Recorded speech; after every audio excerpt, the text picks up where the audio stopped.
Good evening. Welcome and good evening. We'd like to begin our Disability, Identity, Culture, and Community event series this evening with a recognition that our event is being broadcast from the unceded and traditional homelands of the Pocumtuck Nation and the land of the Norituck community. So we begin with offering our gratitude for the nearby waters and lands, including the Quinnipiac, or the southern portion of what is now called the Connecticut River. And we recognize these lands and waters as important relations with which we are all interconnected and depend upon to sustain life and well-being. My name is Kimberly Enderly, and I will be your host for this evening's presentations on the history of disability, identity, culture, and community.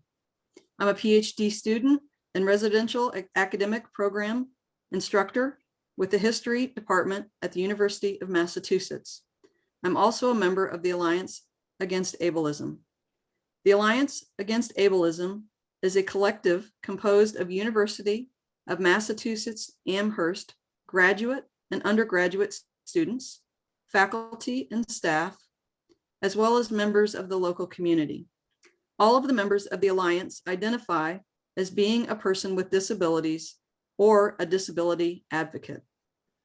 To assist in making this event inclusive, each presenter this evening will begin their talk with a visual self-description. As I mentioned earlier, my name is Kimberly Enderly. I am a white, female presenting, middle-aged, cisgender woman. Today, I'm wearing a white button-collared shirt with thin yellow and blue stripes, with a light blue V-neck sweater covering most of it. I have short reddish brown hair and blue eyes, and I'm wearing blue rimmed glasses. And I'm sitting in my office, which has yellow walls containing some military awards. And also in the background is a bookshelf containing a large number of books. I identify as a disabled veteran and military retiree with post-traumatic stress disorder. This evening's presentation on the history of disability, identity, culture, and community is the first event in a four-part series inspired by a campus climate improvement grant from the University of Massachusetts Amherst's Office of Equity and Inclusion. The 2021-2022 event series was made possible by additional funding and support provided by the UMass Amherst History Department, the College of Education, Disability Services, the University of Massachusetts Allies for Illness and Disability Access, UMAIDA, the UMass Information Technology Division, and the Dubois Library Assistive Technology Center, the Stonewall Center, and the Bachelor's Degree with Individual Concentration BDIC Program Office. In addition to our event this evening, we will be hosting one additional speaker event on 16 February 2022 with Dr. Layat Ben Moshe, who will discuss her new book entitled Decarcerating Disability, Deinstitutionalization and Prison Abolition, published in 2020. The other two events this academic year will be a panel discussion. Our first panel discussion on the 6th of April, our first panel discussion entitled Disability Experiences in Higher Education will occur on the 17th of November, 2021. And our final panel discussion will be on the 6th of April, which will center on disability activism. Please be on the lookout for posters and emails inviting you to those three events. I would also like to mention that at the bottom of your screen, this event is being live captioned, and you can turn on the captions by clicking the CC live transcript box at the bottom. It is now my distinct honor and privilege to introduce our first guest speaker. Mr. Fred Pelka is a native of Western Massachusetts who began his work in the disability community in 1983 as a volunteer at the Boston Center for Independent Living. He is the author of the ABCLIO, Companion to the Disability Rights Movement, published in 1997. The Civil War Letters of Charles F. Johnson, Invalid Corps, published by the University of Massachusetts Press in 2004, and What We Have Done, an oral history of the disability rights movement, also published by the University of Massachusetts Press in 2012. His most recent book, A Different Blaze, is a collection of his poetry published in 2014 by Hedgerow Books. Pelka's many articles on disability history and other topics have appeared in The Disability Edge, The Christian Science Monitor, Exceptional Parent Magazine, The Humanist, Mainstream, Mouth Magazine, Poets and Writers, and elsewhere. He was a 2004 Guggenheim Fellow and a 2015 recipient of the Mary Lou Maloney Award from the Disability Policy Consortium for his work chronicling the struggle for disability rights. Last spring, Pelka taught a course entitled Disability Advocacy and Its History at the University of Massachusetts Amherst University Without Walls. This course will be offered again in the spring semester of 2022. Fred has been diagnosed with chronic fatigue immune deficiency syndrome and is a psychiatric survivor. Without any further ado, we bring you Mr. Fred Pelka. Hello all. I'm hoping everyone can hear me. I am a rather nervous and somewhat elderly cisgender man with what I'm told might be brown to dirty blonde hair with an increasing tendency to go gray. I'm wearing a black t-shirt with green characters and lettering across the chest. I don't know if people can see that. The characters form a line of people holding hands, some in wheelchairs, some on crutches, some with guide canes or guide dogs, some signing. The letters spell out Disability Pride Day, October 6th, 1990, doing it with a difference. This was the t-shirt produced by people at the Boston Center for Independent Living for that city's first ever Disability Pride Day, during which we marched to Boston Common, where we heard speakers and bands and danced and generally had a good time. In the background is a very messy bookshelf. Our time tonight is limited, and so this will be only a very brief outline. First, on some of the realities confronting people with disabilities at the advent of the modern movement, let's say the early 1970s, and then very briefly, a few of the events that represented the success of people coming together to change those realities. This will certainly not include all of the salient events and developments, nor will it be very detailed or nuanced. There will, however, be a list provided at the end of my presentation of resources that delve far more deeply into this history. So I'm looking for slide 2. Thank you. Historian Douglas Bainton writes how, quote, disability is everywhere in history once you begin looking for it, but conspicuously absent in the histories we write. We have in the past few years made some progress in changing this, but nevertheless, when you consider how there has literally been no time and no culture in which people with disabilities have not been present, this almost total erasure of their experiences, their history, indeed their very existence, is stunning to contemplate. It is evidence of just how disempowered the mass of disabled people have been throughout our history.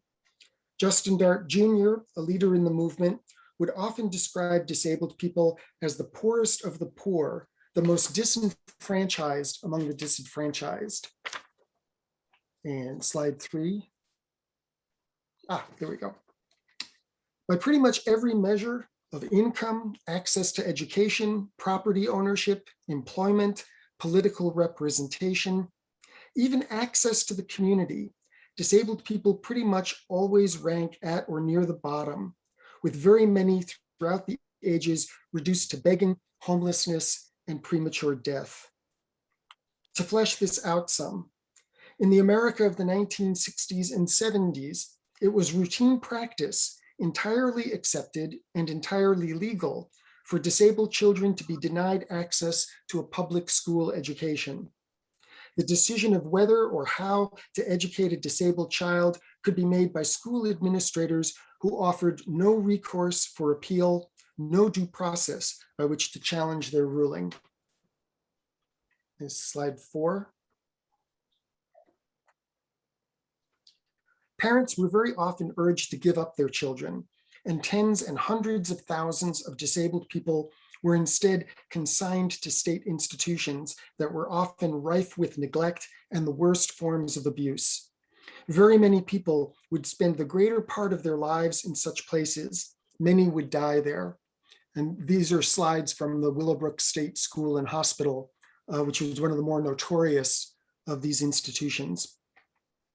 One example of the depth of this abuse is that vasectomies, lobotomies, and other surgical procedures were performed on residents, often without the knowledge of their families and certainly without the individual's consent. These surgeries were sometimes done without anesthesia, a common belief of the time being that people with developmental disabilities, for instance, those with Down syndrome, were impervious to pain. Reverend Robert Persky, that's P-E-R-S-K-E, the chaplain at one such institution, reported how all the boys and young men transferred into his care from the Winfield State Institution in Kansas had been castrated. In New England, institutionalized disabled children were fed radioactive materials, this during the Cold War, in order to determine what effects long-term exposure to such toxic radiation might have on human beings. This program was called the Science Club, as if almost to mock the children who were part of this gruesome experiment. Disabled people who managed to avoid institutionalization were very often hidden away, seen as shameful by their own families. So-called ugly laws were passed by some American municipalities prohibiting people with, quote, unsightly, end quote, disabilities from appearing in public. Disabled people were pretty much invisible in the popular media, unless as villains, misfits, murderers. The very language used to describe them, cripples, spastics, or in the case of those with developmental disabilities, idiots, morons, imbeciles, was pejorative. Certain disabilities were used as metaphors to describe those blind to the truth, while obvious truths so often fell on deaf ears. All this occurred in the context of a built environment that took no notice at all of the needs of anyone who deviated from physical or perceptual norms. Then, too, disability was often weaponized to further the oppression of other devalued persons. Boynton, in his essay, Disability and the Justification of Inequality in American History, notes that the fear of disability was used in turns to objectify and demonize women, African Americans, and immigrants. And we go to slide 5. Women, for example, were reputed to be subject to hysteria and other mysterious defects that made them unsuitable to vote or otherwise participate in public life. And slide 6. Slaves in the mid-19th century were said to be subject to drapetomania, the primary symptom of which was the urge to escape slavery. While the various disabilities thought to be inherent to those with darker skin were used to justify the Jim Crow legislation that followed on the backlash to emancipation and Reconstruction. Slide 7. The influx of immigrants in the early 20th century from Southern and Eastern Europe, Italians, Greeks, and Croats, Polish and Russian Jews, all of whom were considered non-white, were reputed to be especially prone to epilepsy, mental retardation, and a mysterious but somehow widely prevalent disability called moral imbecility. Slide 8. The eugenics movement advocated the isolation and sterilization of defectives with cognitive disabilities, epilepsy, mental illness, and any number of other disabilities. The ultimate result was the infamous T4 program, the campaign of physical extermination carried out in Nazi Germany and German-occupied Europe in the 1940s. Frank Bowe, a disability rights pioneer of the 1970s, described in his 1978 book, Handicapping America, what was therefore the reality for the majority of people with disabilities. Quote, "We smile at the poster child and hope for her, but when she wants to go to school, we do not let her attend ours, and when she grows up, we do not want to know her. When disabled adults apply for jobs for which they are qualified, we look for ways to deny them employment. When they seek housing, we suggest they look somewhere else. And we are very persuasive because our homes, buildings, and communities are often inaccessible to wheelchairs, feature communication systems deaf people cannot use, and have safety warnings blind people cannot read. Yet we do more. Almost each new day brings to light cases of disabled people being vandalized, discriminated against, raped, denied permission to marry, fired, institutionalized, deprived of their children, sent to out-of-the-way special programs, robbed, and even killed." End quote. This was the reality faced by most people with disabilities coming into the 1960s and 70s. Any discussion of the history of the disability rights movement has to be grounded in an understanding of the environment in which it emerged. Slide 9. There had, of course, been efforts to change these realities and confront what we now call ableism.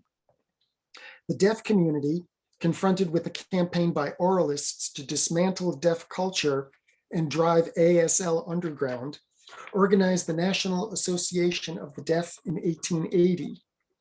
The 1930s saw activism by the League of the Physically Handicapped, which sought to end discrimination against disabled workers at the WPA, the Works Progress Administration, a New Deal program designed to ease unemployment at the same time it sought to upgrade the nation's infrastructure. Slide 10, please. In 1940, the National Federation of the Blind and the American Federation of the Physically Handicapped were founded, though the AFPH wasn't incorporated until 1942. And here as an aside, I want to point out how all these groups seem to take as their inspiration the American labor movement.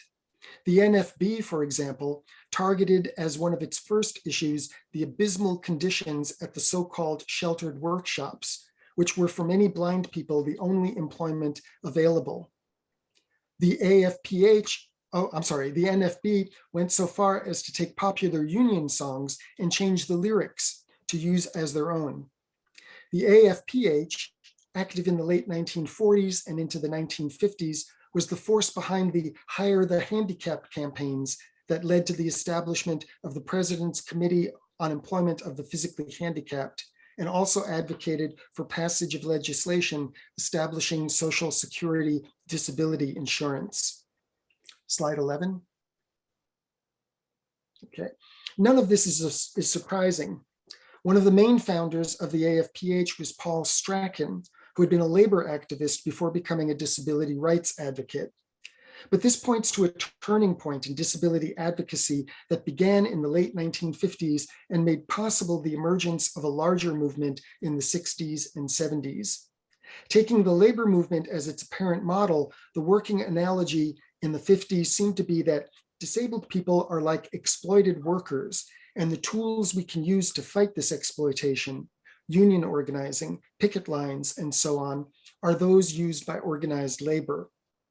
This model falls short because the most potent tool of organized labor, the strike, was generally not available to disabled activists. Unemployment among disabled workers has always been and remains at much higher levels among disabled people, while some may not, because of their disability, be able to do paying work at all.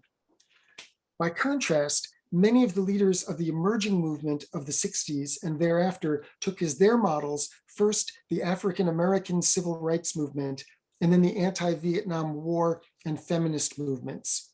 This again is not surprising. Many of the leaders of the new movement came not out of labor activism, but most especially out of the Black civil rights movement.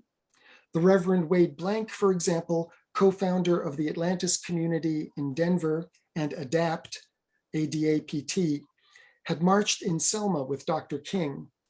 Mary Jane Owen, one of the activists at the HEW San Francisco sit-in in 1977, had first been a member of SNCC, the Student Nonviolent Coordinating Committee. Slide 12, please.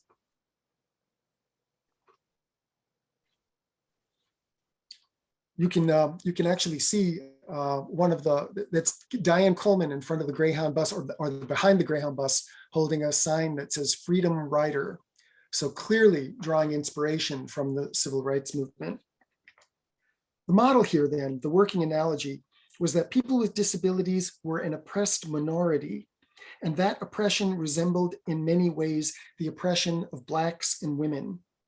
The tools that then became available, litigation, legislation, direct action, civil disobedience, proved more appropriate and more potent than tactics and strategies that had been available in the past. I'm going now to touch on just a few pivotal moments in the subsequent history, with the hope that those interested in exploring these or other events will use the resources listed at the end. Two concepts that began early on in the 1960s were normalization and independent living.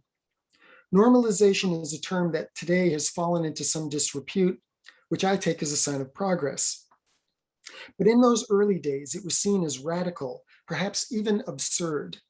And this was the idea that people with disabilities, which in this context usually meant people with developmental or cognitive disabilities, should be treated as much like, quote, normal people as possible.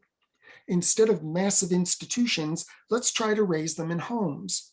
Instead of segregated and isolated classrooms, let's place them in classrooms with other children. The concept originated in Scandinavia at the end of World War II and slowly became an accepted ideology in the United States. Similar to normalization was the concept of independent living, as espoused most visibly and successfully by students and community activists in Berkeley, California. A part of the independent living philosophy was the idea that disabled people should be able to decide for themselves where and how they would live. Even the most severely disabled individuals could, with the use of trained assistants, personal care attendants or assistants, be able to live outside the nursing homes and rehab centers to which so many were consigned, even as adolescents and young adults. The avatar of independent living, its face to the world, so to speak, was Ed Roberts, a student at the University of California at Berkeley. Roberts' bout with polio had left him a quadriplegic and dependent on a ventilator. Students and community members founded the first Center for Independent Living in 1972. The concept caught on, so that by the mid-1990s, more than 400 such centers had been established in nations all around the world, while Roberts eventually was named the director of the California Department of Vocational Rehabilitation and was named a MacArthur Fellow, using the money from his Genius Award to co-found the World Institute on Disability. One vital tactic of disability advocacy was the use of litigation, and probably the single most significant piece of such litigation was Park v. Pennsylvania, which is short for the Pennsylvania Association for Retarded Children versus the Commonwealth of Pennsylvania. The case was brought in 1969 after a years-long effort by Park and other ARCs across the country to reform the institutions, and in their place to fund private not-for-profit daycare and education for children labeled mentally retarded.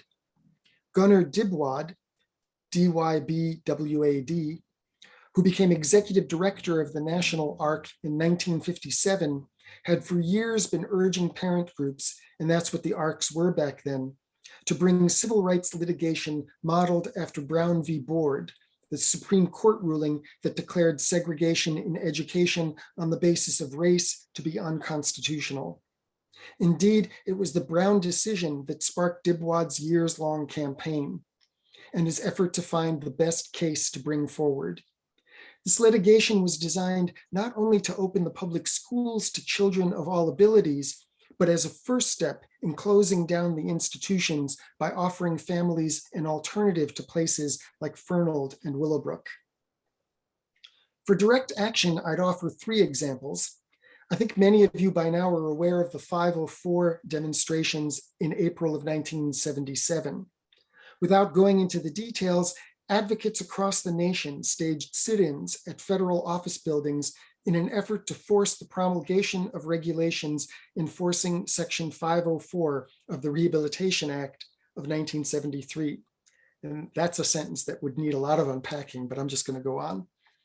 Perhaps you've seen the documentary Crip Camp, which has footage of the action in San Francisco, the almost month-long occupation of a floor of the federal building there. The regulations were signed, and these sit-ins, most especially in San Francisco, were a catalyst to disabled activists all across the country. The importance of 504 cannot be overestimated, as it sought to prohibit discrimination in all federally funded entities against any, quote, otherwise qualified handicapped individual, end quote. So much of current disability law and case law came out of 504, including such concepts as reasonable accommodation and undue burden. The 1980s saw the campaigns of ADAPT, which at that time stood for American Disabled for Accessible Public Transit. And if we could have slide 13. There was, for instance, yearly civil disobedience actions aimed at the annual meetings of APTA, the American Public Transit Association, which was seen as a major adversary in the effort to make our transit systems accessible.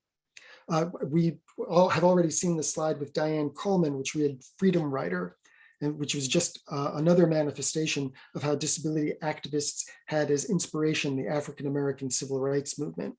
Could I have slide 14? And when the effort to pass the ADA seemed stalled at almost the last minute, ADAPT staged an occupation of the Capitol Rotunda.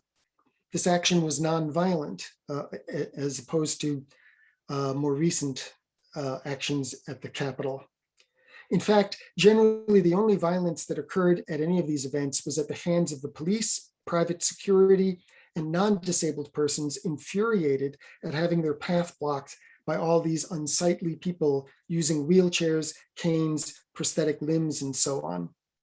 There's some excellent footage of these demonstrations in the documentary When Billy Broke His Head and Other Tales of Wonder, produced and directed by Billy Golfus, Golfus, an advocate for people with brain injury, also listed at the end of this presentation.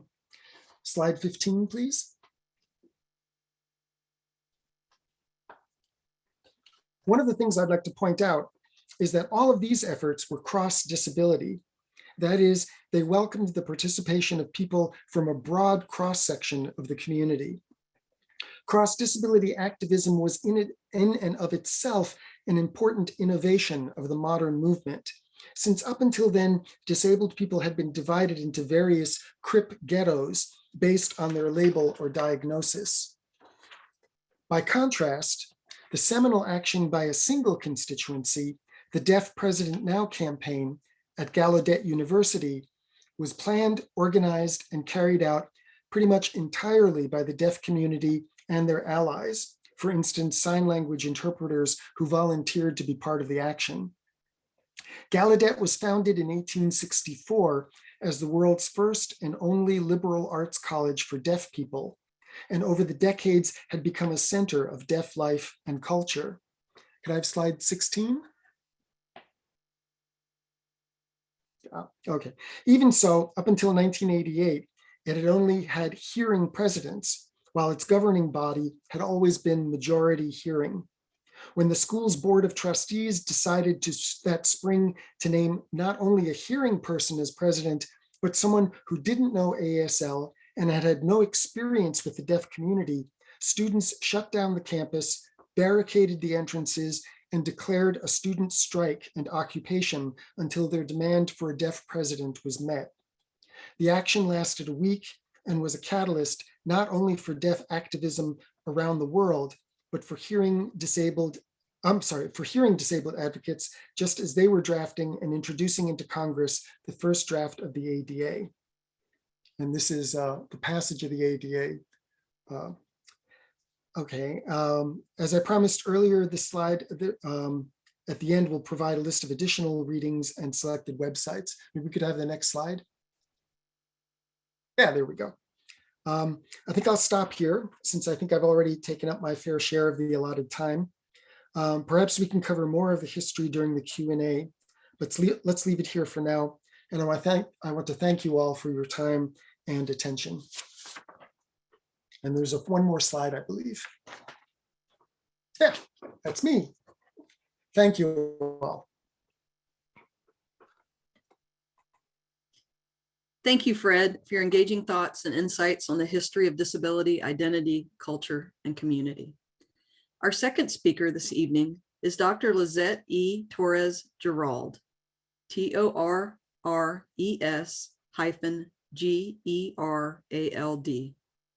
Dr. Torres Gerald is a senior research associate and project coordinator at TERC, Turk, a nonprofit composed of teams of math and science educators and research experts. She is a trained scientist and a disabled scholar activist. Torres Gerald has a doctorate in education with a certificate in social justice from Iowa State University and a master's of science in zoology with a certificate in ecology from Miami University. Her academic research focuses on addressing racialized gender justice and disability in science and higher education. Her dissertation was entitled Speaking Truth to Power and to the People, Science Bloggers of Color as Public Intellectuals. Torres Gerald's work also includes several articles, including Sobre Viviendo Sin Sacrificiando, or Surviving Without Sacrifice, and Intersectional Discrit Testimonio from a Tired Mother Scholar of Color, which was published in Race, Ethnicity, and Education in 2021, and Straddling Death and Rebirth, a Disabled Latina's Meditation on Collective Care and Mending in Pandemic Times, published in Qualitative Inquiry in 2020.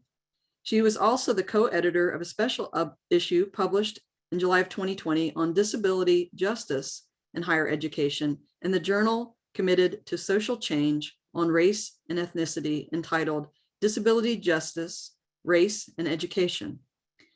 Dr. Torres Gerald's activism includes being an active member of Science for the People and serving as a lead editor and accessibility editor for the Science for the People magazine. She is a co-founder and executive board member of the National Coalition for Latinx with Disabilities, CNLD, as well as an advisory board member of the Science Fridays Breakthrough Dialogue program and the Invisible Disability Project. Torres Gerald has been identified as an AERA Spencer Foundation Early Career Scholar and a CAVLI, KAVLI, Foundation-sponsored network leader for inclusive science communication. Dr. Torres has been diagnosed with fibromyalgia, a chronic condition with no known cure. And now I present Dr. Lisette Torres Gerald. Thank you, Kim. Thank you, the Alliance Against Ableism, University of Massachusetts Amherst, and sponsors for inviting me to speak tonight. I'm going to share my screen.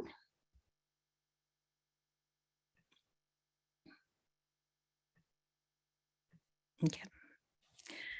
For those of you who may just be joining us, my name is Dr. Lisette Torres Gerald, and I am coming to you from the unceded original homelands of the Otoe Missouri of Nebraska. I am a middle-aged cisgendered Puerto Rican woman who identifies as having a non-apparent disability. I have mid-length curly dark brown hair, brown eyes, and dark-rimmed glasses. This evening, I am wearing a purple t-shirt with white letters and a heart that reads "Access is Love," which is a project by my dear disability activist friends, Sandy Ho, Alice Wong, W-O-N-G, and Mia Mingus, M-I-N-G-U-S. And I am sitting in an office in front of a large window with the blinds closed. The title of my talk is Disability Activism Post-ADA. The future is digital and intersectional, which will hopefully add to the historical analysis that Fred Pelka just eloquently provided us.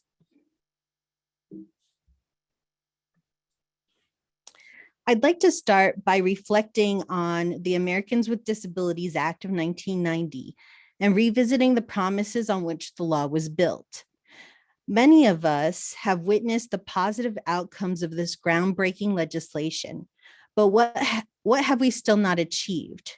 What do we need to accomplish in the next 30 years? I will focus on the 4 foundational elements or pillars of the ADA: full participation, equal opportunity, independent living, and economic self-sufficiency. For each pillar, I will highlight some of the current challenges and inequities that have yet to be resolved for the disability community. This will naturally be an incomplete assessment given the constraints of time and the fact that no one person can know everything about a topic. However, it is my honest analysis as a disabled scholar activist. Beginning with full participation, many in the disability community want the ADA to have greater oversight, particularly when it comes to public transportation. For example, airplanes are still not wheelchair accessible, and I cannot tell you how many times friends of mine have had their trips ruined due to the mistreatment and damage done to their wheelchairs during travel.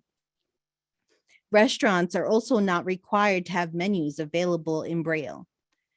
And individuals with chronic illnesses or non-apparent disabilities like me are often not protected by the ADA. Despite having more curb cuts and ramps in many locations, 60% of polling places are still not accessible. Thus, even if a disabled individual can find and use accessible transportation to the polls, they may not be able to get into the building. The United States has yet to ratify the United Nations Convention on the Rights of Persons with Disabilities, which is an international human rights treaty intended to protect the rights and dignity of persons with disabilities. It is meant to ensure that the disability community enjoys full equality under the law. Whether or not the treaty would make a lasting positive impact on people with disabilities in the United States, the fact that the US will not ratify the treaty says a lot about the status of people with disabilities as human beings and whether they should be allowed to fully participate in civil society. On top of providing full participation in the physical world, the ADA must be updated and stay relevant by enhancing digital access to the disability community. Most websites meet minimal accessibility requirements, and there are currently no enforceable ADA standards for website accessibility in the private sector, though they do exist for federal agencies. In addition, as many of us have experienced, particularly over the past year, online videos and conferencing applications have yet to have automatic captioning available. Other problems with technology include difficulty enlarging text or navigating audio description features, chat functions of video conferences that can be inaccessible to those with visual impairments, and alt text availability for images. Lastly, I would argue that the disability community needs to have access to and participate in science communication as demonstrated by the current pandemic moment. In a time when we need to have access to accurate and timely science information, we need to consider all the ways in which that information is created and disseminated. From traditional news outlets to television, from face masks to social media platforms.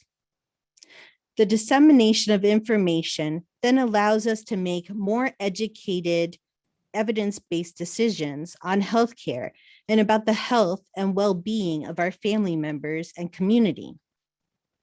However, despite good intentions, ableist societal structures prevent important information from getting to some of the most vulnerable or marginalized populations, including the disability community, which robs them of being able to advocate for themselves. For example, some of you may recall conversations about how initial medical masks were not see-through, which kept members of the deaf and hard of hearing community from being able to read the lips of healthcare providers. The deaf-blind community has further been harmed by the fact that they need physical touch to communicate, which has been limited due to social distancing measures. Lastly, there has been little outreach to those with intellectual and developmental disabilities, as few have taken the time to create materials or hold discussions with them about the pandemic. There have also been several instances of individuals at hospitals being denied interpreters or care assistance. When it comes to the pillar of equal opportunity, the disability community continues to face barriers in the areas of education and employment. In terms of education, there is currently a gap between the supports provided by the Individuals with Disabilities Education Act, or IDEA, which focuses on the successful graduation from high school, and the accommodations provided through the ADA for disabled students who choose to go to college. College students do not always receive the appropriate reasonable accommodations to successfully graduate with a degree. According to the U.S. Bureau of Labor Statistics, people with disabilities are less likely to have completed a bachelor's degree or higher than those with no disability. If students with disabilities do graduate, they still may not land a job. In 2020, only 17.9% of people with disability were employed, and people with disabilities are 2 times likely as non-disabled people to be unemployed or underemployed. For the disability community to have equal opportunity, there needs to be greater ADA enforcement and compliance. Much of the law, as it stands now, puts the onus on the disabled person to file a complaint within 180 days of an incident and provide enough evidence for action to be taken. Even so, individuals, businesses, or organizations can negotiate for time to address the violation. According to an article in Time magazine, disability-related complaints remain the largest category filed with the federal agencies that enforce fair housing and employment laws. When we look at the pillar of independent living, the disability community is still in need of affordable housing and transportation. This has been particularly challenging for those who have experienced housing evictions, foreclosures, other financial crises, and weather-related and other emergencies, and incarceration.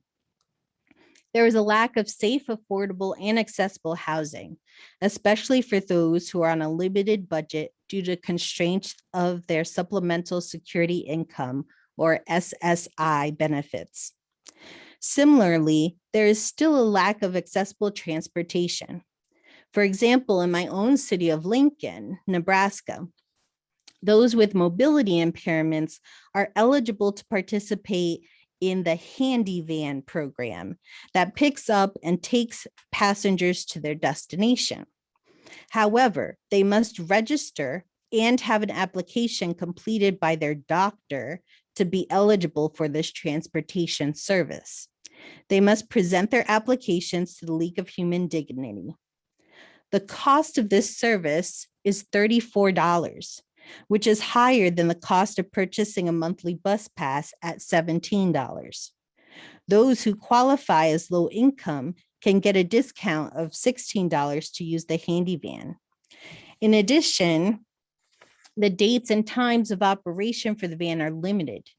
Though it runs from 5 a.m. to 10 p.m. during the week, it only runs from 6 a.m. to 7 p.m. on Saturdays and is completely closed on Sundays. There are no accessible Lyft or Ubers in town either, limiting transportation options, social interactions, and independence of people with disabilities. Lastly, affordable, accessible, universal health care is still an incredibly important issue that needs to be addressed, and that impacts the ability for people with disabilities to live independently. For example, thanks to the protests and actions of the American Disabled for Attendant Programs Today, or ADAPT, a disability activist organization, the Affordable Health Care Act in 2017 was not passed. If it did, it would have partially repealed the Affordable Care Act, capping and significantly cutting Medicaid. This in turn would have greatly reduced access to medical care and home and community-based services for the elderly and disabled. The last pillar I will address is economic self-sufficiency, which is tightly connected to education and employment. Looking at the ADA in relation to post-secondary education, there is a large gap between the expectations and accommodation process between the IDEA in high school and the ADA in college. As someone who has taught undergraduate students with disabilities, I have witnessed them struggle with navigating the accommodation process, as it may be the first time that they have had to ask for services and be their own advocate. Access fatigue and inadequate services have led many students with disabilities to leave college, which impacts their economic self-sufficiency in the future. For those who do not go to college, there is the danger of being tracked into minimum or sub-minimum wage jobs. The disability organization Rooted in Rights has a fabulous documentary called Bottom Dollars, which I highly recommend.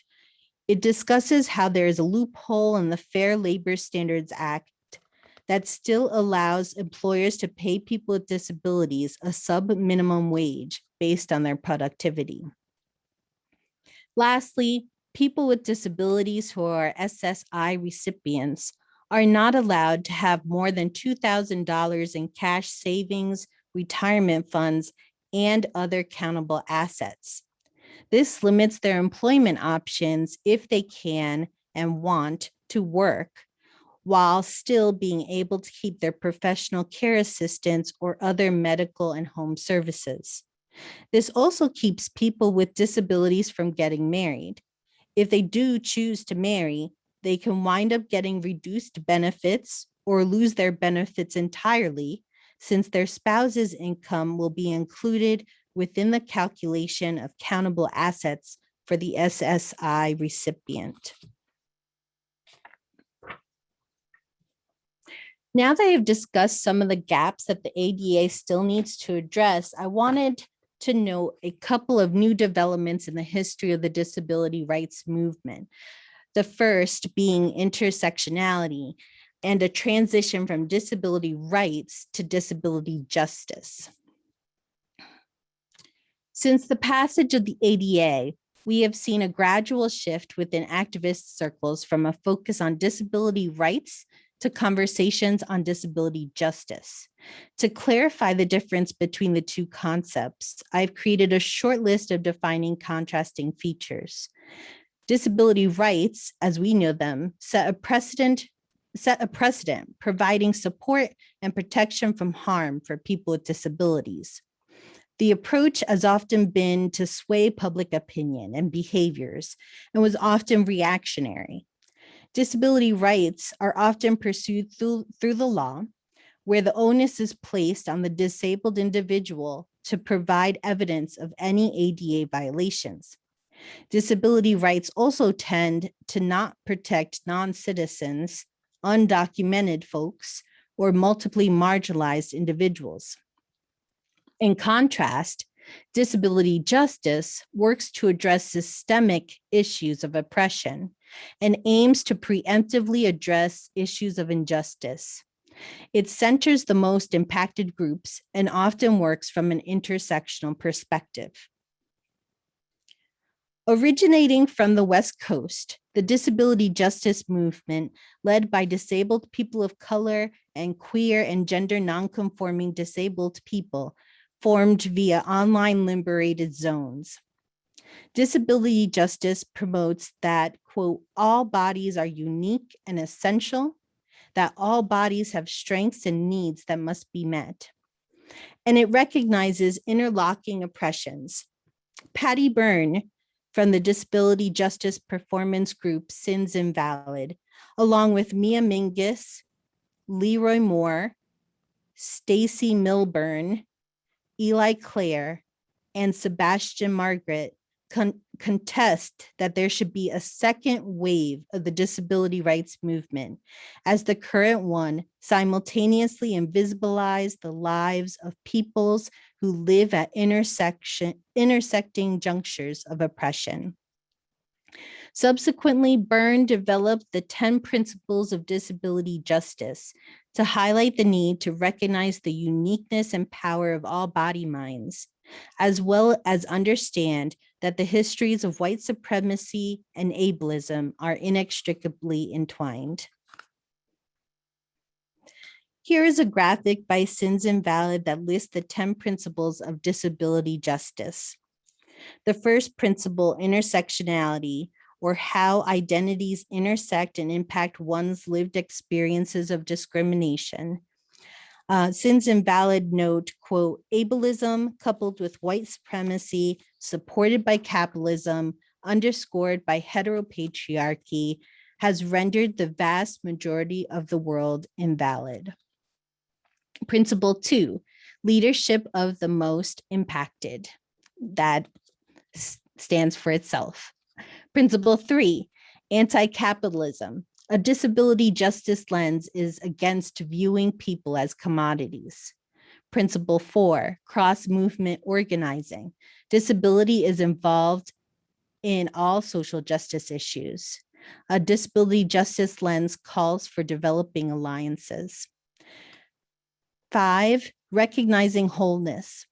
Disability justice recognizes the inherent worth of all people and the uniqueness of their intersecting identities and experiences. 6, sustainability. Disability justice requires individually and collectively taking your time and avoiding burnout. 7, cross-disability solidarity. Disability justice acknowledges and honors the participation and contribution of all those who identify as being disabled. 8, interdependence. A disability justice lens tries to meet everyone's needs as a community rather than completely relying on the state. 9, collective access. We must use flexibility and creativity to be in community with one another. And lastly, 10, collective liberation. No body or mind can be left behind. With the disability justice framework, it becomes clear that we need to address social problems intersectionally. A clear example of this is the Black Lives Matter movement, which is a racial justice and disability justice issue. As shown here by the logos and images of a news article from the Los Angeles Times, activists from Helping Educate to Advance the Rights of Deaf Communities, or HEARD, and ASL interpreters of color in California have been trying to have discussions around how to sign Black Lives Matter and what it means to be deaf and Black. Despite their work, it is disconcerting that many people still do not think about the fact that more than 50% of Black people with disabilities will be arrested by the age of 20, or that 20 to 40% of Black people with disabilities are victims of police brutality. We also know that 30% to 50% of people killed by law enforcement are people with disabilities, and that 1 out of 3 incarcerated people have disabilities. I would also add that within my disabled Latinx community, border crossing and detention centers do not only involve disabled Latinxes, but are also sources of disability. Research at the intersection of race and ethnicity and disability is sorely lacking and needed, especially when it comes to disabled Latinos. According to the 2020 census, there are an estimated 62.1 million Latinos in the United States and growing. Of those, there are up to 11.8 million Latinos who identify with some type of disability. The 2 most frequent disability types being mobility impairments and cognitive impairments. Whereas 1 out of every 4 people in the United States have a disability, it is estimated that 1 out of every 6 Latinos has a disability. Despite this prevalence of disability within Latinx communities, disability is still stigmatized. Though Latinx pride themselves on caring for family to the point where they will not ask for help and will rearrange their entire lives to be of assistance, oftentimes disabled family members are hidden away, ignored, pitied, overprotected, or patronized. Thus, colleagues and I founded the National Coalition for Latinxes with Disabilities, or La Coalición Nacional para Latinxes con Discapacidades, in 2015. Our mission is to work in solidarity to affirm, celebrate, and collectively uplift Latinxes with disabilities through community building, advocacy, protection of rights, resources, and education. Our organization is one of several newly formed disability organizations dedicated to disability justice and digital activism. Digital activism has been essential for disability movement building over the past 15 years. This phase of the disability rights movement, where we are transitioning to disability justice, is digital and intersectional. The internet has allowed the disability community to build community, remain informed, and help each other in any way we can. For example, raising funds for those who need to be bailed out after an action, raising funds for those who need money for basic needs, answering questions about legal issues or services. The current disability movement is dynamic, with more established organizations now being joined by many projects and organizations that have just started within the last 5 years. The arts and humanities are a huge part of the movement, and many folks are writers, bloggers, podcasters, painters, and performers. I just want to highlight some of the disability activists and organizations that have formed. But I want to say these are just a few of those currently shaping disability conversations. So on this slide, I have Alice Wong on the left. She is the founder of Disability Visibility Project and an amazing disability activist. To the right is Vilissa Thompson of Ramp Your Voice with Vilissa. She is also the creator of the hashtag Disability2White. And down at the bottom is the logo for Invisible Disability Project by Dr. Linda Williams, whose focus is on invisible disabilities. Here are on this slide, we have two members actually of the CNLD, the organization I co-founded. On the left is Dior Vargas, who is a mental health activist, and her project is called People of Color and Mental Illness Photo Project. And she's also published a book based on the project as well. We have on the right, Maria Conchita Hernandez Legoreta. She is a founder of Metas, which is an organization that helps blind children. And she's also getting a doctorate in education. Next is Crip Hop Nation with Leroy Moore and Keith Jones. They are amazing disabled hip hop artists. And if you want to check out their work, there's a YouTube link that I can share with you as well. Then, of course, there's the amazing group Sins Invalid. They do amazing performances. Recently, they did one on disability and climate change. Then we have the Autistic Self-Advocacy Network, ASAN, ASAN, and then the Autistic Women and Non-Binary Network, or AWN, AWN. Both organizations are fighting for rights for the autistic community. And more recently, younger activists in STEM and in higher education have started Twitter handles. One is called Disabled in Higher Ed, and the other is called Disabled in STEM. And they're working in collaboration right now to create a mentorship program. So at this point, I will end here.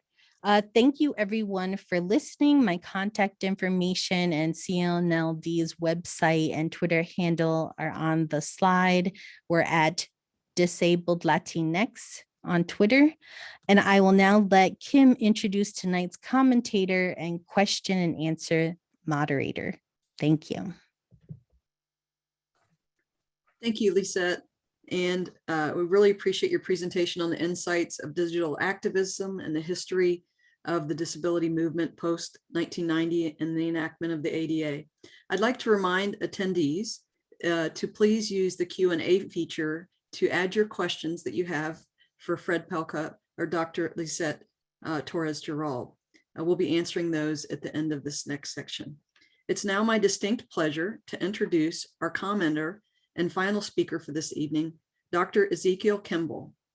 Dr. Kimball is an associate professor of higher education and the associate dean for academic affairs in the College of Education at UMass Amherst.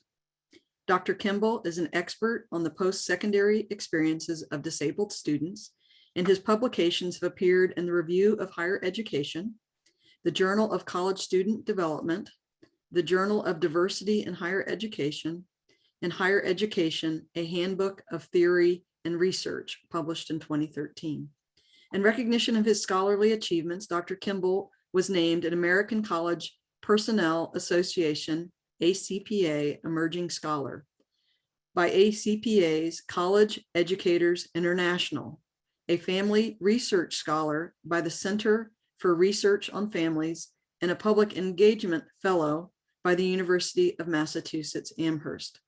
Dr. Kimball also presently serves as the Associate Director of the Center for Student Success Research and is a co-executive editor of the Journal of Post-Secondary Education and Disability, JPED. Having been diagnosed with obsessive compulsive disorder at age 7, he identifies as disabled. And without further ado, Dr. Kimball. Hello, everyone. I'm Ezekiel Kimball. I'm a white cisgender man, approximately 40 years old, with thinning hair, which is cut very short. I wear oversized glasses, and I'm wearing a blue striped shirt, a sweater vest, and a blue tie with flowers on it. I'm presenting from my faculty office this evening.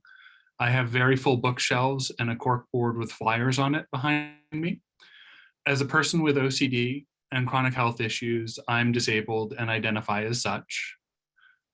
I would like to start my remarks by thanking Fred Pelka and Dr. Lisette Torres for their thought-provoking and engaging presentations. They've given us much to reflect on in the remainder of our time together today.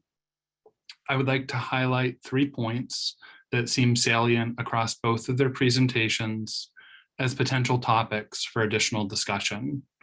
Specifically, I would like to talk about, first, the critical importance of linking disability to systems of ableism and disableism. Second, the intersectionality of systems of oppression in the lived experiences of disabled people.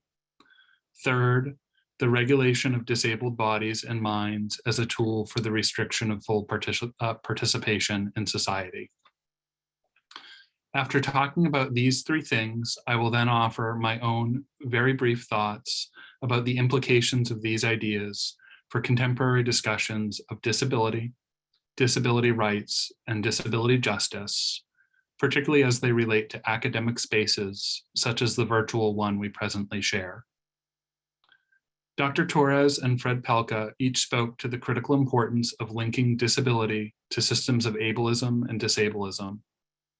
Fred Pelka described the origins of contemporary thought about disability in religious and medical treatments of disability that treated disability as a pathological condition to be treated, or if not treated, then marginalized and mitigated. Historians of disability have long noted how this thinking connects to conceptualizations of economic productivity that prioritize corporate and state interests above the inherent worth and dignity of every human being. The logic for this framing is fundamentally eugenicist, valuing able-bodied and able-minded people above disabled persons. It is also a fundamental logic of modernity, linked with the industrialization of labor, Taylorist conceptualizations of efficiency, and Fordist thinking about the replaceability of everything and everyone. In her talk, Dr. Torres shared statistics that demonstrate how ableism, the societal preference for non-disabled people, and disableism, the active devaluation of disabled people, suppress the full participation of disabled people in the workplace. Notably, study after study have confirmed these findings, even when controlling for qualifications and capacity to perform the responsibility of the job exactly as advertised. Our panelists this evening help us to highlight not just that non-disabled people have an advantage in today's neoliberal economy, but also that disabled people start, participate, and conclude their participation in economic systems at a marked disadvantage due to the hardwiring of ableism and disableism in the contemporary economic order. This claim alone would be a lot for us to process together, but Fred Pelka and Dr. Torres ask us to think more deeply still, discussing how the intersectionality of systems of oppression in the lived experiences of disabled people shape their lives. Dr. Torres both gives us a compelling vocabulary for thinking about these complex ideas, and also a demonstration of this work in action. Distinguishing between rights and justice, Dr. Torres makes the case that rights are a way for people to respond to systems of oppression that does not eliminate the lived experience of oppression. Activating one's rights requires labor and activism, whereas justice seeks to preemptively and permanently address the underlying systems of oppression that give rise to injustice. As Dr. Torres notes, these systems of oppression are experienced intersectionally. In other words, our experiences of disability are linked not just to ableism and disableism, but also to myriad other systems of oppression, such as racism, colorism, shadeism, heterogenderism, misogyny, classism, and too many more to name here today. Scholars have responded to this idea through the creation of intersectional lenses for the study of disability, such as CRIP theory, which combines theory from critical disability studies with queer theory, and DisCrit, which combines theory from critical disability studies with critical race theory. Notably, although these theories are of relatively recent creation, Fred Pelka helps us to understand the inextricable linkages between the history of disability activism and the women's rights movement, the LGBT rights movement, and the civil rights movement of the 1960s and 70s. As Dr. Torres also highlights, when done well, contemporary work towards disability justice is also anti-racist and rejects the cis-hetero patriarchy. In other words, disability justice is inherently intersectional in its approach because disabled people live neither separate from nor exclusively within their experiences of their disabilities. Dr. Torres and Fred Pelka also make the case that to pursue disability justice, we must also recognize that the regulation of disabled bodies and minds functions as a tool for the restriction of full participation in society.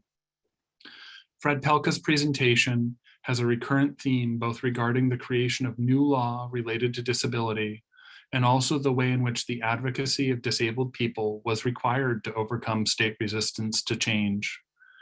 Dr. Torres highlights the inaccessibility of many mechanisms for full civic participation, for example, mass transit and participation in electoral processes. She also shows how existing legal structures such as supplemental security income can force disabled people into economic, marital, and medical decision-making that effectively renders them to have different rights than their non-disabled peers. These legal restrictions, as well as the required activism of disabled people to expand them, effectively represents what Foucault has called the regulation of biopower. That is, the state imposition of systems of control as a mechanism for forcing minoritized people to accept that control as normal. It imposes emotional, temporal, relational, and economic costs for disabled people that do not exist for non-disabled persons.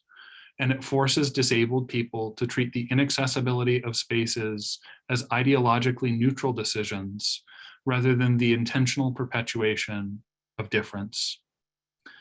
That this seems normal is a feature rather than a bug in the system, a soft form of power that Foucault refers to as governmentality.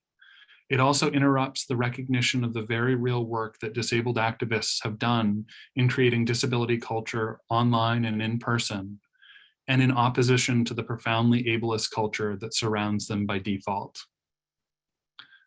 This idea brings me to my conclusion this evening. Accessibility is a choice. Disability justice is a choice. Inaccessibility is also a choice. The perpetuation of ableism is a choice.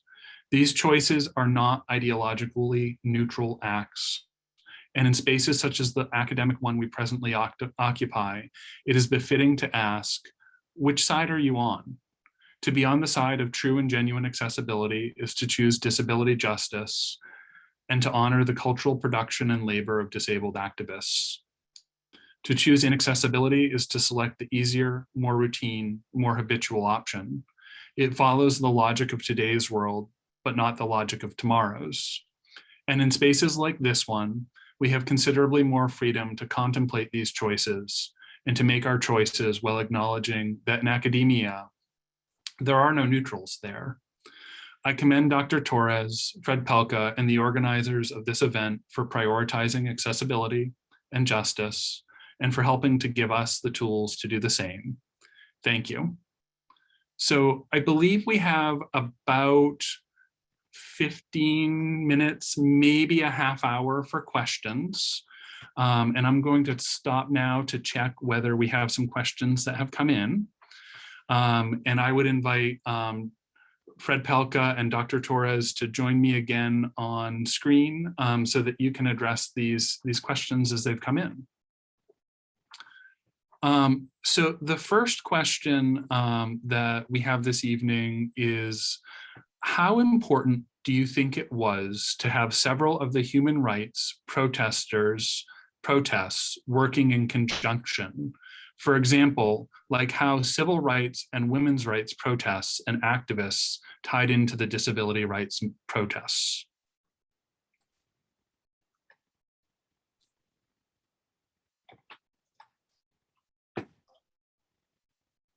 Lisette, would you like to take that first? or- Oh, you're too kind.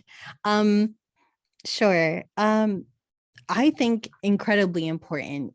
And as Fred can elaborate on, better than I can, um, each of the movements were learning and feeding off of each other. And so, for example, one of the stories activists appreciate about the 504 is the 504 sit-in is the story about the Black Panthers bringing in food and medical supplies, whatever was needed, delivering it to the group while they were sitting in protest. And also the ability to have ASL folks signing out of windows to let people know what their needs were. I think, if one of my arguments is that I think in this current political moment is that we need more cross movement, cross disability coalition building, so that we can see legislation and changes being made that were similar to the how the ADA finally was created and implemented. It was through those collaborations and conversations and feeding off of each other that led to that moment. And I think that's needed again. Fred? Yeah, I think one of the things that is important to understand in the history of the disability rights movement is that in America anyway, disabled people were divided and cut up into all these different categories. I mean, people who were using wheelchairs because they'd had polio were served by institutions that were different from those serving people in wheelchairs because of cerebral palsy. Blind people went to schools for blind children, deaf people went to schools for deaf children. And then you add in racism to that. I mean, in many of the Warm Springs Center, which was the preeminent polio rehabilitation center in the United States, that was located in Jim Crow, Georgia. And so people who were polio survivors who were Black received separate and entirely unequal services from people who were polio survivors who were white.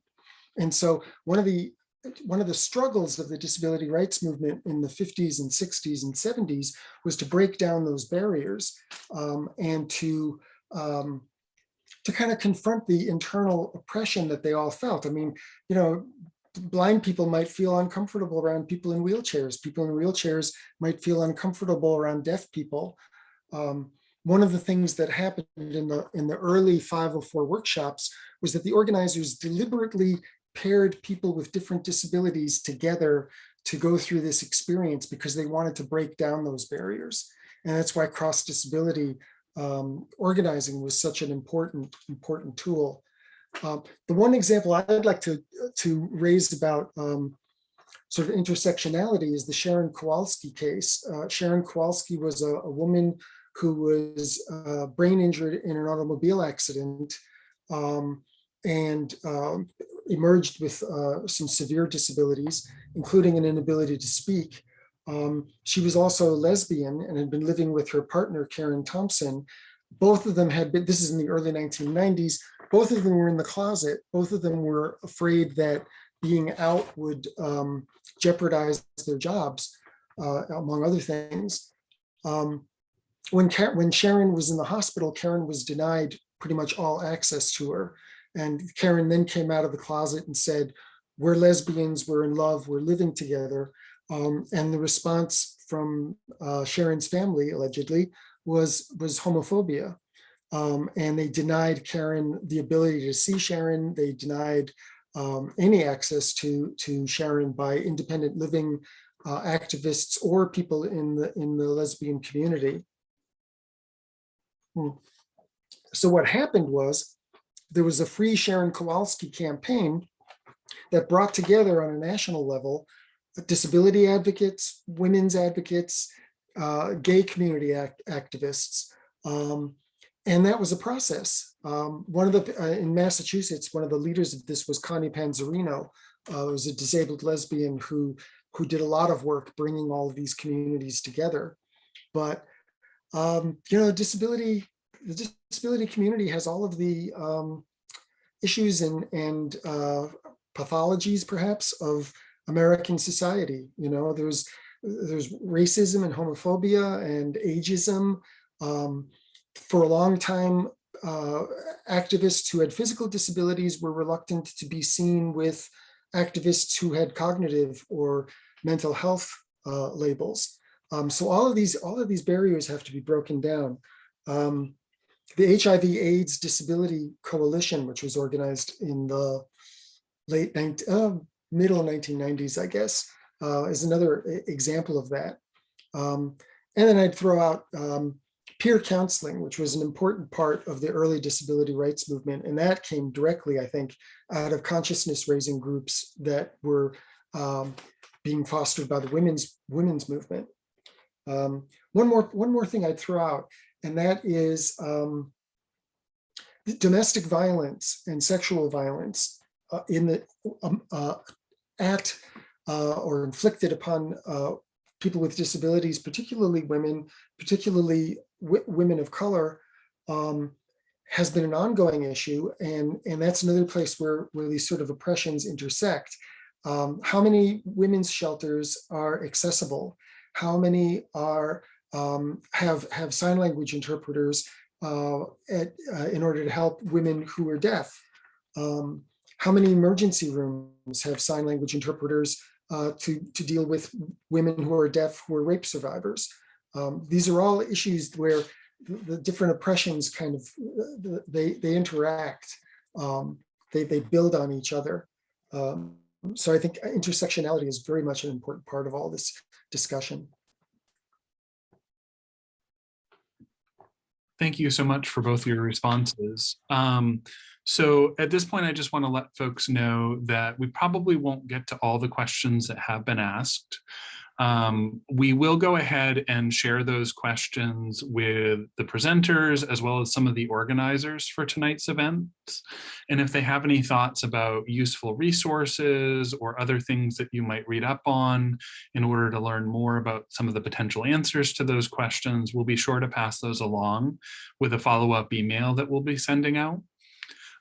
That email will also contain a link to some of the resources that were referenced in tonight's presentations, and it will also invite you to complete a survey.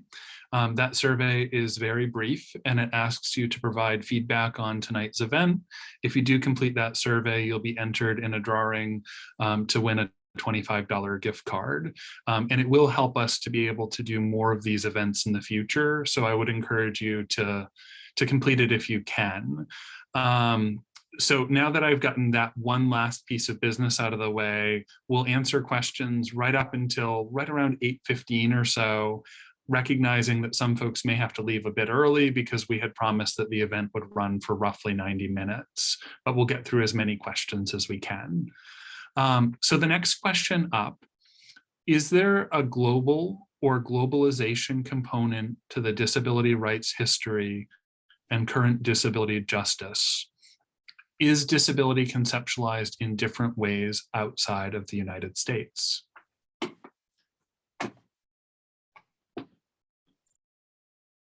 I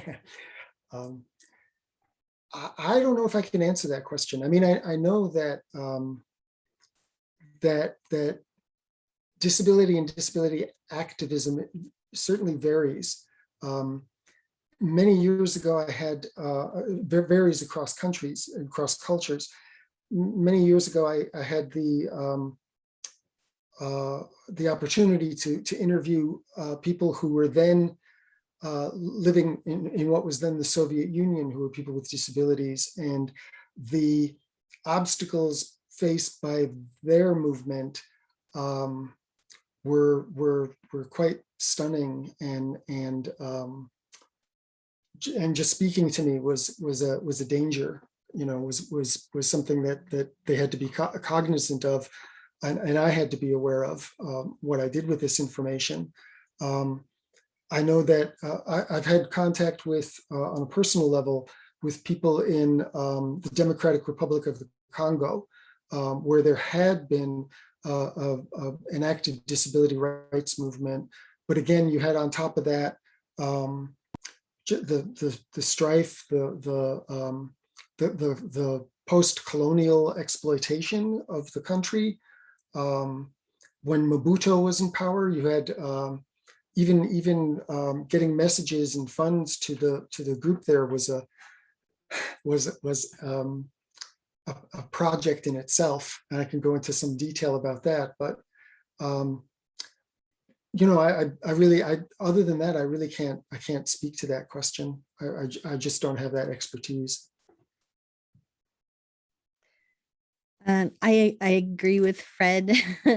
I think I can speak in terms of Latino community, in the sense that there is movements in Mexico and in South America around disability, though I think we're more privileged than they are in terms of socioeconomic status and transportation.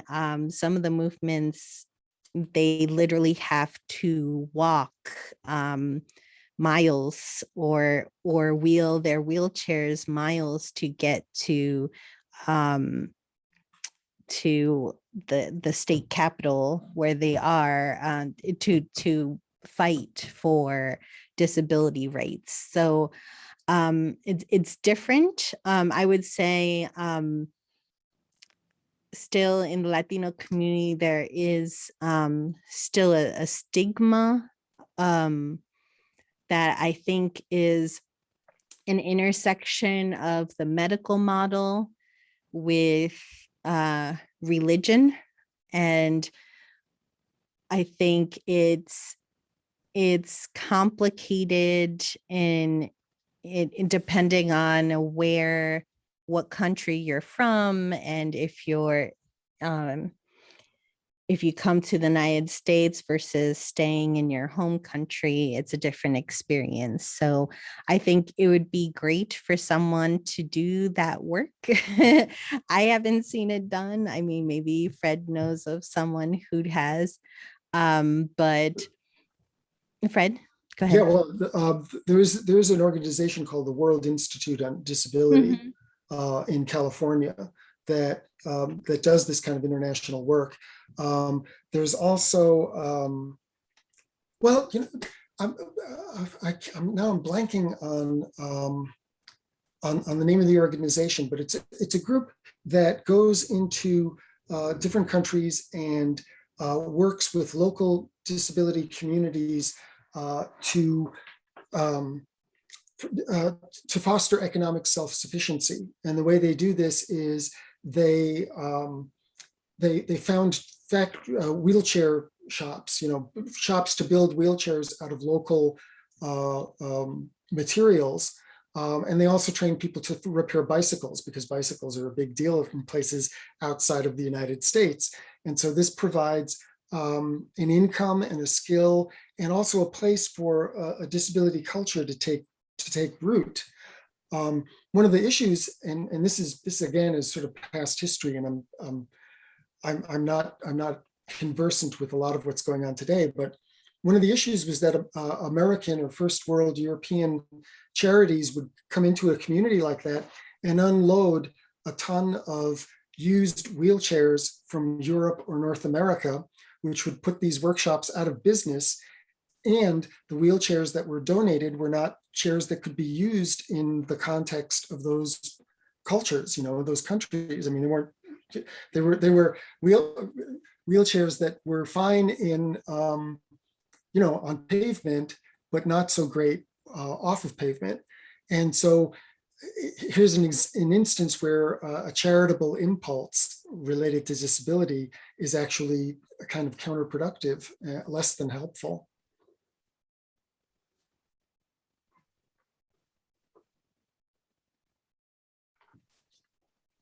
So Kim, before we go to another question, I just want to make sure that we still will have a sign language interpreter and a captionist who will be available to assist us if we go past 8. I just asked that question and it looks like they're shaking their head yes, so I think we're good to go for a few minutes afterward. Okay, Thank fantastic. you for asking. So we'll ask just a few more questions and then we'll wrap up this evening. But again, if folks have to leave, totally understandable. So we've gotten some great questions about local activism. We'll be sure to share some resources after the event. One question that I would like to ask is a question asking you about the future. So the question reads, thank you both for your insights. Can you please both elaborate on what you, in your opinions, would like to see the major accomplishments, what you would like to see are the major accomplishments with today's creation of cross-disability movements and organizations? Thank you in advance.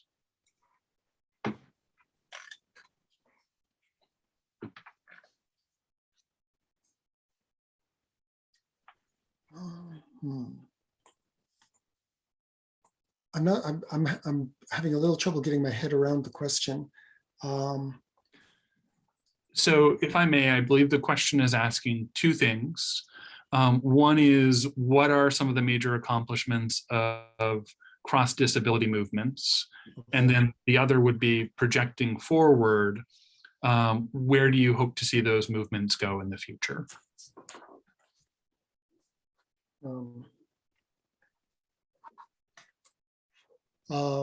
Should I go? I mean, I don't want to. If you're ready, Fred, go ahead. Okay.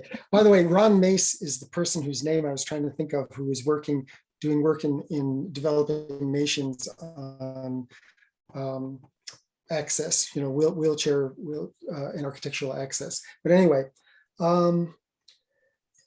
well, in terms of accomplishment, I mean, the visibility of people with disabilities is something that has I mean, that's a major accomplishment. I'm going to betray my age here, but when I first began hanging out with the disability community in Boston in the late 1970s, early 1980s, if you saw somebody using a power wheelchair out on the street, if I saw them, I pretty much knew them, because the community of people who were out in the world who weren't incarcerated in nursing homes or institutions was quite small. And that certainly is a change. I mean, I can remember going out with my partner, Denise, and she used a power wheelchair, and people were just, dumbstruck I mean, they were gobsmacked, as the English would say, to see somebody in a power wheelchair. It was like a whole new thing, and people would just stare. So that's an accomplishment, I think. One thing I would, this is a disappointment, and it's something I wish we could work on, and that is the carceral disability, carceral industrial complex, whatever you want to call it. I mean, we now have a generation of baby boomers who are aging and becoming disabled if they aren't already. And the social response to that has been, again, institutions, nursing homes. It would seem to me that the independent living model would be perfect in this case.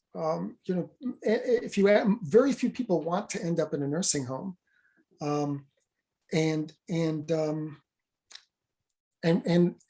I would hope that would be the next, one of the next big frontiers for the movement is to expand this notion of independent living to cover people who are now aging into disability.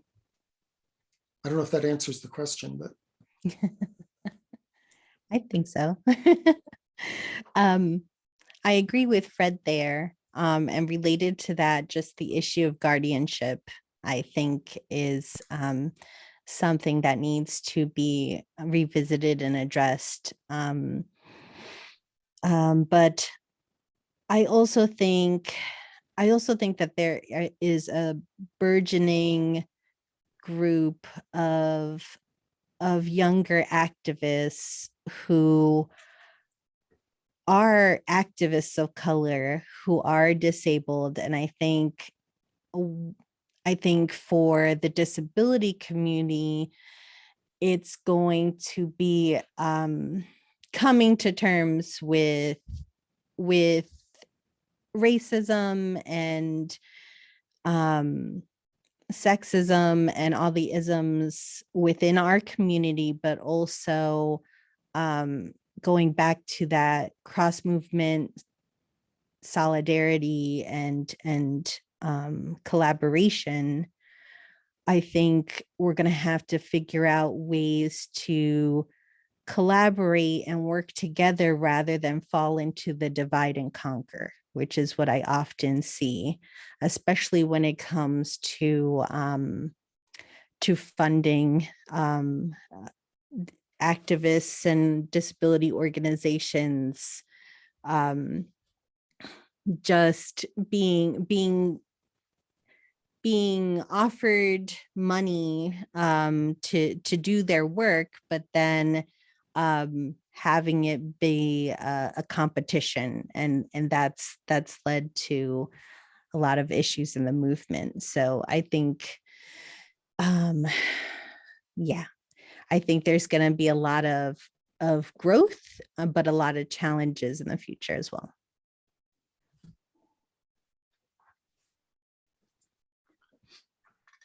So another question that I would like to ask you both, because it asks about allyship and kind of the boundaries of disability justice as a movement. So the question is, do you consider the parents' movement for intellectual disability and developmental disabilities in the 1950s as an essential part of the disability rights movement, as so many do not, because it was parents protesting and advocating? And if I can extend that question a bit and ask, in your presentations, you did mention the idea of allies supporting the advocacy of disabled activists. How do you think about the role of non-disabled people in disability activism? What thoughts do you have on that? I have lots of thoughts. Great question. I would say my response is going to be very culturally situated. So for me, as a disabled Latina who was raised by a blind Latina and whose sisters are also disabled in non-apparent ways, I mean, family is incredibly important. And so when I think about the disability rights movement right now, I think it's incredibly important for us to include allies, especially parents and family, in conversations. Not saying that parents and families, that there aren't issues there, but for example, our coalition, we really want to break down the stigma and educate parents who think that what they're doing is protecting their children, and kind of explain to them and get them to understand how some of what they consider as being protection is actually leading to detriment later. And so I think these are conversations that need to be had. But in terms of the Latino community, if you want to help the movement, you need to bring the whole family on board. And that's just from the Latino perspective, in my opinion. Yeah, I would answer the question, do I consider the parents' movement of the 50s to be part of the disability rights movement? I would say yes. This reminds me, I was at a conference years and years ago, and a rather well-known disability activist, wheelchair user, made a comment, and there's a conference that included all kinds of people, including parents and representatives of parents groups. And he said, I really blame that parents' generation for locking up their kids and putting them into institutions. And the entire room exploded. Context is important. I think if you look at the way parents were treated, the ableism that they confronted, the tyranny of authority figures who were telling parents with a disabled baby, give this child up. She would be better off with her own kind. Put her in this institution. We'll take care of her. I mentioned Robert Persky. He talked about how in the institution where he worked, there was this team of people whose job it was to separate parents from their children, to foster the institutionalization. He said we were brilliant at breaking up families. And so for people to face that kind of oppression, and remember, to do it before there was a parents movement, people who had disabled children were alone. I mean, they were alone. They were alone, they were stigmatized, they internalized this idea that they were to blame for what was happening to their child, and that they didn't deserve, and their child did not deserve anything by way of services. Excuse me. So yeah, there was a lot of oppression that had to be overcome. And then just specifically, again, Park v. Pennsylvania, and also another lawsuit, Mills v. Board of Education, which was argued at about the same time as Park in the DC area. These are like the Brown v. Board of Education of the disability rights movement. And those were both parents groups that filed that litigation. That litigation led to the passage of the Education for All Handicapped Children Act, which is now the IDEA, and led to deinstitutionalization, to shutting down these horrible places like Willowbrook and Fernald and Belchertown. So I'm going on too long, I know. So unfortunately, that's the note that we actually have to end on. So we are out of even our extended time. The good news is that our conversation can continue in future sessions. Please note emails coming out from the Alliance Against Ableism for future events in this series. We'll also follow up after this event with links to additional resources and any additional thoughts our panelists didn't get to, as well as contributions from some of the other organizers for this evening's event. Once again, I want to thank everyone so much for being here for this first in our series of events. And please do fill out the survey that'll come out after the event. It'll help us to do more of these. And with that, we'll say thank you so much for your attendance and for sticking around for what has been a really wonderful conversation. Thank you. Free our people. Thank you, everybody. Thank you all. Thank you. Sam, can you stop the recording?